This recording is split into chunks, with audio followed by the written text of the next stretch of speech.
बचपन से हमें सिखाया गया कि गिनती 1 2 3 से शुरू होती है, लेकिन क्या आपने कभी सोचा है कि अगर ये गिनती ही काफ़ी होती तो गणित ही किताबों में क्यों होती?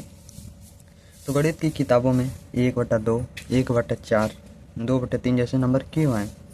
सोचिए, अगर आप दोस्तों के साथ आधी रोटी या फिर पिज्ज़ा शेयर करनी हो, या 3 लोगों को 2 आम बराबर में बांटनी हो, तो आप उसे सिर्फ 1 या 2 लिख कर कैसे दिखाएंगे? इसी समस्या ने जन्म दिया गणित के एक बहुत बड़े आविष्कार को, परिमेय संख्या। आज की वीडियो में हम जानेंगे कि परिमेय संख्या क्यों बनी और इससे महान गणितज्ञ ने क्यों बनाया। ठीक, क्लियर?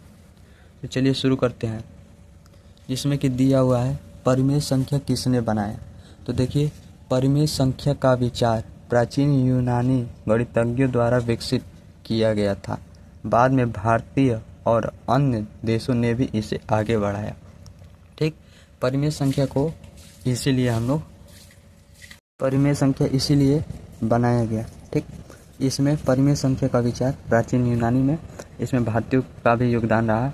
किसने बनाया ये इसमें पता चल गया। ठीक, समझ गए? इसीलिए अब देखिए, मुख्य गणितज्ञ पाइथागोरस यानी कर्ण का स्क्वायर बराबर आधार का स्क्वायर प्लस लंब का स्क्वायर, पढ़ा होगा इसका, ये पाइथागोरस है। ठीक, अब देखिए, न्यूक्लिड विभाजन एल्गोरिथम पढ़ा हुआ। न्यूक्लिड ने, आर्यभट्ट ने, ब्रह्मगुप्त ने, किसी एक व्यक्ति ने परिमेय संख्या का आविष्कार नहीं किया, बल्कि कई गणितज्ञों के योगदान से विकसित हुई है। मतलब कोई एक इनको नहीं बनाया है, बहुत सारे मिलकर गणितज्ञों ने इसको बनाया हुआ है। ठीक, अब देखिए, परिमेय संख्या क्यों बनाया? ठीक, परिमेय संख्या क्यों बनाया गया? तो देखिए, केवल पूर्ण संख्या जैसे 1 2 3 यानी लेकर अनंत से सभी समस्याएं हल नहीं होती थी।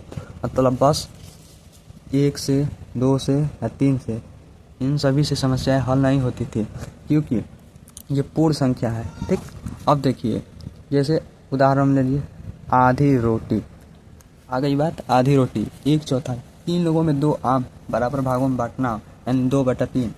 ऐसी स्थितियों के लिए भिन्न की आवश्यकता हुई ताकि इन्हीं से परिमेय संख्या बनी। इसलिए परिमेय संख्या बनाई गई ताकि भाग को आसानी से लिखा जा सके, अधूरे भागों को व्यक्त किया जा सके, गणना सरल हो सके।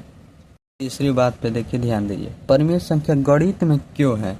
तो परिमेय संख्या गणित का महत्वपूर्ण भाग है, बहुत ही महत्वपूर्ण, क्योंकि जोड़, घटाव, गुणा, भाग करने में, लाभ, प्रतिशत, हानि निकालने में, ब्याज निकालने में, लंबाई, वजन, दूरी मापने में, बीजगणित में, त्रिकोणमिति में, यानी कि विज्ञान और इंजीनियरिंग में अगर परिमेय संख्या न होती तो दशमलव और भिन्नों से जुड़े बहुत से प्रश्न हल नहीं हो पाते। क्लियर?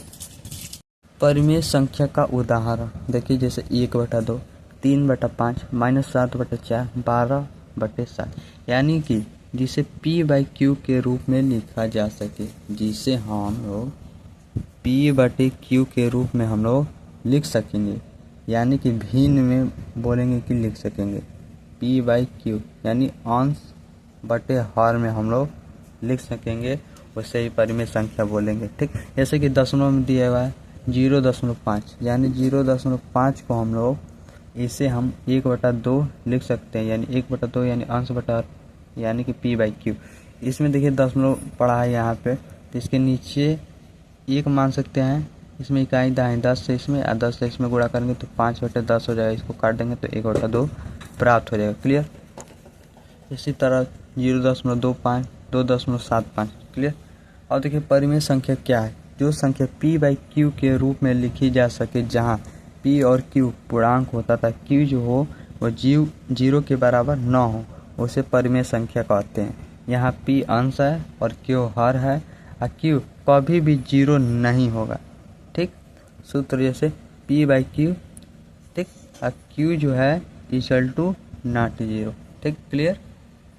परिमेय संख्याएं की विशेषताएं। पहला देखिए, अंश और हर दोनों पूर्णांक होते हैं। पहला क्लियर कीजिए, हर कभी 0 नहीं होगा, ये भी क्लियर कीजिए कि हर कभी भी 0 नहीं होगा।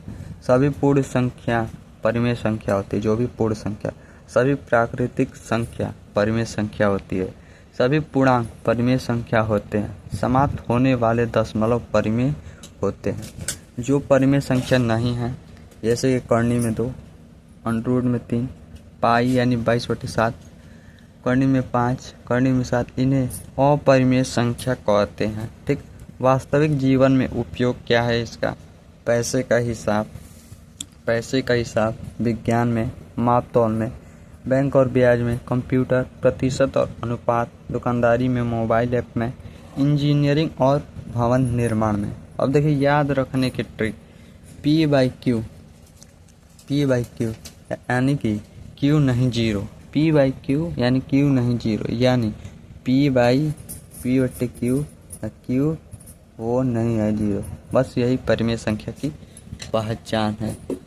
अगर वीडियो पसंद आई हो तो वीडियो को लाइक करें और अपने दोस्तों के साथ शेयर करें, और ऐसे ही वीडियो देखने के लिए चैनल को सब्सक्राइब करना न भूलें। मिलते हैं अगले वीडियो में। धन्यवाद।